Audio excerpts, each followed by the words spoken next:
बातमीपत्रात आता पाहुयात गल्लीपासून ते दिल्लीपर्यंतच्या ताज्या घडामोडींचा धावता आढावा. राजस्थानमध्ये भाजपच्या प्रचारासाठी गेलेल्या मुख्यमंत्र्यांच्या नावापुढे हिंदू हृदयसम्राट लिहिण्यात आलंय. त्यावरून आदित्य ठाकरेंनी एकनाथ शिंदेंवर आज घणाघाती टीका केली. हे सगळं केलं तरी माथ्यावरचा गद्दारीचा शिक्का पुसला जाऊ शकत नाही असा हल्लाबोल आदित्य ठाकरे यांनी केला. आदित्य ठाकरे सध्या कोकण दौऱ्यावर असून आज त्यांची चिपळूण इथं बैठक झाली. यावेळी एकनाथ शिंदेंचा उल्लेख हिंदू हृदयसम्राट केल्याबद्दल आदित्य ठाकरे म्हणाले, पक्ष नाव चोरणारे पण चोरणारे का? निर्लज्जपणाचा कळस गाठलाय. किती मास्क लावून फिराल, किती देखावा कराल, त्यापेक्षा जी करताय ती ऍक्टिंग करा. पण हे सगळं केलं तरी माथ्यावरचा गद्दारीचा शिक्का पुसला जाऊ शकत नाही. 31 डिसेंबरला सरकार जाणार म्हणजे जाणार असा पुनरुल्लेखही आदित्य ठाकरे यांनी केला. राजस्थानमध्ये एकनाथ शिंदे भाजपचा प्रचार करत असल्याबद्दल आदित्य ठाकरे म्हणाले, जिथून त्यांना पगार येतो तिथं हे करावंच लागणार ना. आदित्य ठाकरे म्हणाले, नवी मुंबई मेट्रो 5 महिन्यांपासून तयार होती. हा घटनाबाह्य मुख्यमंत्र्यांचा जिल्हा होता, पण उद्घाटन केलं नाही. मी ट्विट केल्यानंतर उद्घाटन झालं. बीएमसी बेस्ट कर्मचाऱ्यांच्या बोनसची आठवणही मी ट्विट केल्यानंतर आली आणि बोनस द्यावा लागला. मुंबईतला डी-लाईन रोड 15 दिवसांपासून तयार होता. आमच्यावर गुन्हा दाखल केला. मुंबई ट्रान्स हार्बर लिंकही पूर्ण तयार आहे. जे 5% काम राहिल्याचं दाखवतात. ही सरकारी यंत्रणेची जादू असते. यात रंगरंगोटी दाखवतात, डागडुजी करतात असंही म्हटलंय. पण MTHL पूर्ण तयार आहे. पण महाराष्ट्रासाठी केवळ नसणारे इतर राज्यात प्रचाराला व्यस्त असल्यानं उद्घाटन उशिरा होतो असा टोलाही ठाकरे यांनी लगावला. राष्ट्रवादी कोणाची या मुद्द्यावर आज निवडणूक आयोगापुढे पुन्हा एकदा सुनावणी होणार आहे. या प्रकरणी यापूर्वी झालेल्या सुनावणीत शरद पवार गटानं अजित पवार गटावर राष्ट्रीय कार्यकारिणीतील सदस्यांचे खोटे दस्तावेज सादर केल्याचा आरोप केला होता. त्यामुळे आजच्या सुनावणीकडे अवघ्या राज्याचं लक्ष लागलं आहे. यासंबंधीच्या वृत्तानुसार आज शरद पवार गटाकडून राष्ट्रवादी काँग्रेसवरील आपल्या दाव्यासंबंधी विस्तृत भूमिका मांडण्यात येणार आहे.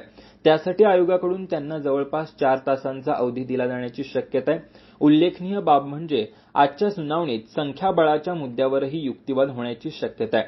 या सुनावणीसाठी पक्षाध्यक्ष शरद पवार आपल्या कन्या खासदार सुप्रिया सुळे यांच्यासोबत स्वतः हजर राहण्याची शक्यता ते यापूर्वीच्या बहुतांश सुनावणींना उपस्थित होते. गत सुनावणीला अजित पवार यांचे सुपुत्र पार्थ पवार हजर होते. यापूर्वी 2 नोव्हेंबर रोजी झालेल्या सुनावणीत ज्येष्ठ विधिज्ञ अभिषेक मनु सिंघवी यांनी शरद पवार यांच्या गटाची आयोगापुढे बाजू मांडली होती. त्यांनी जवळपास 2 तास युक्तिवाद केला होता. या दरम्यान अजित पवार गटाकडून खोटी प्रतिज्ञापत्र दाखल केली असल्याचा आरोप त्यांनी केला होता. अजित पवार गटाने मृत्यू झालेल्या लोकांची प्रतिज्ञापत्र आयोगाच्या पटलावर सादर केली आहेत. तसंच अल्पवयीन मुलांचीही प्रतिज्ञापत्रही या प्रकरणी दाखल करण्यात आल्याचा दावा त्यांनी केला होता. मकाऊ येथील कसिनोमधील भाजप प्रदेशाध्यक्ष चंद्रशेखर बावनकुळे यांचा फोटो ट्विट केल्यानंतर संजय राऊत यांनी आता एक व्हिडिओ जारी केलाय. एन इव्हनिंग इन मॅक्यू, मकाऊ की रातें, पिक्चर अभी बाकी है अशा टॅगलाईनसह संजय राऊतांनी व्हिडिओ ट्विट केलाय. याआधी संजय राऊतांनी बावनकुळेचा जो फोटो ट्विट केला होता त्याच कसिनोमधील हा व्हिडिओ दिसतोय. त्यामुळं मकाऊमधील या कसिनोचे माझ्याकडे 27 फोटो आणि 5 व्हिडिओ असल्याचा दावा करणाऱ्या संजय राऊतांनी पुन्हा एकदा बावनकुळेंवर जोरदार निशाणा साधल्याचं दिसतंय.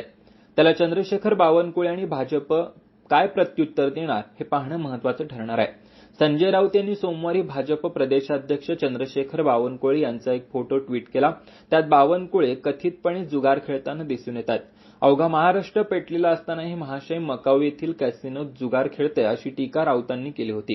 राऊत म्हणाले होते, महाराष्ट्र पेटलेला आहे आणि हे महाशय मकाऊ इथं कॅसिनोत जुगार खेळत आहे. फोटो झूम करून पहा, ते तेच आहेत ना. पिक्चर अभी बाकी है. मराठा आरक्षणाच्या मुद्द्यावरून अवघ्या महाराष्ट्रात रान पेटलंय. त्यातच या प्रकरणी वादात अडकलेले राज्याचे अन्न व नागरी पुरवठा मंत्री तथा बडे ओबीसी नेते छगन भुजबळ यांनी पक्ष आणि सरकारमधील महाशक्तीनं आदेश दिल्यास तत्काळ राजीनामा देण्याची तयारी दर्शवली आहे. तुम्ही मला राजीनामा द्यायला सांगा, लगेच देतो. भुजबळ आऊट. तर भुजबळ आऊट खल्लास. आपल्याला त्याचे काहीच पडलेले नाही असं ते म्हणालेत. मराठा आरक्षणासाठी मनोज जरांगे पाटील यांनी आपलं आंदोलन तीव्र केलंय. त्यांनी राज्यभर सभांचा धडाका घेऊन सरकारवर दबाव निर्माण केलाय. त्यांनी मराठा समाजाला ओबीसीतून आरक्षण देण्याची मागणी केली आहे. त्यांच्या या मागणीला मंत्री छगन भुजबळ यांनी कडाडून विरोध केलाय. त्यांनी मराठा समाजाला ओबीसीतून नव्हे तर स्वतंत्रपणे आरक्षण देण्याची मागणी केली आहे. त्यांच्या या भूमिकेमुळे मनोज जरांगेंनी त्यांच्यावर टीकेची झोड उठवली आहे. तसंच आगामी विधानसभा निवडणुकीत त्यांचा पराभव करण्याचाही इशारा दिलाय. दुसरीकडे छगन भुजबळ यांच्या आक्रमक भूमिकेमुळे मुख्यमंत्री एकनाथ शिंदे यांच्या नेतृत्वातील सरकारमुळे बिकट परिस्थिती उत्पन्न झाली आहे. पण त्यानंतरही भुजबळांनी ओबीसींचा मुद्दा सोडणार नसल्याचं स्पष्ट केलंय. एवढंच नाही तर त्यांनी आता या प्रकरणी थेट राजीनामा देण्याचीही तयारी दर्शवल्यानं हा मुद्दा अधिकच क्लिष्ट झालाय. दिल्लीतील अदृश्य शक्ती महाराष्ट्राला कमकुवत करण्याचं काम करतेय. शिवसेना, राष्ट्रवादी काँग्रेस, देवेंद्र फडणवीस, नितीन गडकरी या सर्वांना कमकुवत करण्याचं काम ही अदृश्य शक्ती करतेय असे आरोप करत शरद पवार गटाच्या खासदार सुप्रिया सुळे यांनी पंतप्रधान नरेंद्र मोदी आणि गृहमंत्री अमित शहांवर निशाणा साधला. माध्यमांशी बोलताना सुप्रिया सुळे म्हणाल्या, नितीन गडकरी आणि देवेंद्र फडणवीस यांच्याविषयी सहानुभूती वाटते, कारण दिल्लीतल्या अदृश्य शक्ती महाराष्ट्र उद्ध्वस्त करण्याचं काम करतायत. राष्ट्रवादी काँग्रेस पक्ष, शिवसेना, देवेंद्र फडणवीस, नितीन गडकरी या सर्वांना कमकुवत कसं करता येईल हे पाहिलं जातंय. सुप्रिया सुळे म्हणाल्या, मी हवेत हा आरोप करत नाही, याचे माझ्याकडे पुरावे आहेत. मी हे सिद्धही करू शकते. दिल्लीत बसलेल्या अदृश्य शक्तीमुळे मराठी माणूस महाराष्ट्रातला हिरे व्यापार, गुंतवणूक, रोजगार एवढंच काय तर क्रिकेट सामनेही पळवले जातात. महाराष्ट्राचं म्हणून जे जे काही आहे ते सर्व त्यांना कमकुवत करायचं ही बाब अत्यंत दुर्दैवी असा आरोप सुप्रिया सुळे यांनी केलाय. आताच्या घडीला संपूर्ण देश उत्तर काशीच्या सिलकियारा बोगद्यात अडकलेल्या 41 कामगारांची बोगद्यातून बाहेर येण्याची प्रतीक्षा करतोय. खोदकाम पूर्ण झाल्यानंतर बोगद्यात अडकलेले कामगार आज कोणत्याही क्षणी बाहेर येऊ शकतात. गुरुवारी रात्री ऑगर ड्रिलिंग मशीनमध्ये तांत्रिक बिघाड झाल्यानं बचावकार्य पुन्हा एकदा ठप्प झालं होतं. ज्या प्लॅटफॉर्मवर उपकरणं बसवण्यात आली होती तिथं काही क्रॅक दिसून लागलेत. उत्तराखंडच्या उत्तरकाशी बोगद्यात अडकलेल्या 41 मजुरांचे बचावकार्य आता शेवटच्या टप्प्यात आहे.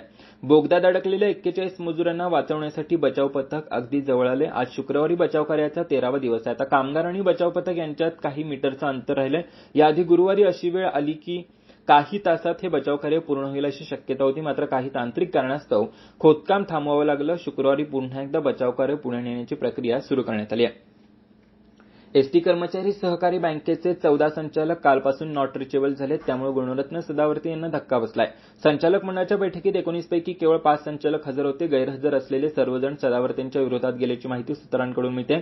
एसटी कर्मचारी सहकारी बँकेच्या संचालकांच्या बैठकीत जे 14 संचालक गैरहजर होते ते 2 दिवसात पत्रकार परिषद घेऊन आपली भूमिका स्पष्ट करणार असल्याचंही त्यांनी म्हटलंय. एसटी कर्मचारी बँकेत गुणरत्न सदावर्ते यांनी एक हाती सत्ता काबीज केली होती. तिथं आता सदावर्ते यांना धक्का बसलाय. गुणरत्न सदावर्ते यांना धक्का बसलाय. गुणरत्न सदावर्तेंच्या कार्यपद्धतीवर संचालक नाराज असल्याचं सांगितलं जातंय. त्यामुळे 14 संचालक नॉट रिचेबल लागले आहेत, तर केवळ 5 संचालक सदावर्तेंच्या बाजूने आहेत. त्यामुळे सदावर्तेंच्या सत्तेला सुरुंग लागण्याची शक्यता आहे.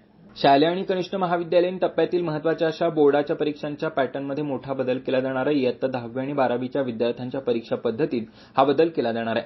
त्यामुळे आता 10वी आणि 12वीच्या विद्यार्थ्यांची वर्षातून 2दा परीक्षा होणार आहे. दिवाळीपूर्वी एक सत्र आणि मार्चमध्ये दुसरं आणि अंतिम सत्र होणार आहे. त्यामुळे प्राथमिक आणि माध्यमिक विद्यार्थ्यांप्रमाणे 6 आणि वार्षिक पद्धतीनं 10वी 12वीच्या विद्यार्थ्यांची परीक्षा होणार आहे. नवीन राष्ट्रीय शैक्षणिक धोरणानुसार या बदलाची अंमलबजावणी 2024-25 किंवा 25-26च्या शैक्षणिक वर्षापासून होऊ शकते, अशी माहिती पुणे बोर्डातील वरिष्ठ सूत्रांनी दिली आहे.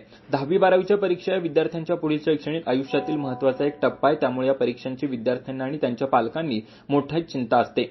अनेकदा अनुत्तीर्ण झाल्यानंतर विद्यार्थी आत्महत्येसारखं टोकाचं पाऊल उचलतात, तर कधी कधी शिक्षण अर्ध्यावर सोडून देतात. त्यामुळे विद्यार्थ्यांना आणखी एक संधी मिळायची गरज आहे. याच पार्श्वभूमीवर केंद्र शिक्षण मंत्रालयानं नव्या शैक्षणिक धोरणाच्या माध्यमातून हा बदल करण्याचा निर्णय घेतलाय. त्यासोबतच केंद्र शिक्षण मंत्रालयानं बोर्ड परीक्षा अभ्यासक्रमासह इतर 10 मुद्द्यांवर पालक, शिक्षक, अभ्यासकांसह सर्वसामान्य लोकांची मतं मागवली आहेत. बोर्डाच्या परीक्षेत विद्यार्थ्यांची खरी क्षमता तपासण्यात येत नाही असं तुम्हाला वाटतं का? बोर्डाच्या परीक्षा घेण्याच्या सध्याच्या पद्धतीत बदल काही करण्याची गरज आहे का? बोर्डाच्या परीक्षेची जी पद्धत सुरू आहे तशीच राहू द्या की बदलावी असं तुम्हाला वाटतं का? अशा प्रश्नांवर लोकांची मतं काय आहेत हे केंद्रीय शिक्षण मंत्रालयाला जाणून घ्यायचं आहे. त्यानंतर 2 वर्षात ही नवीन पद्धत लागू केली जाणार आहे.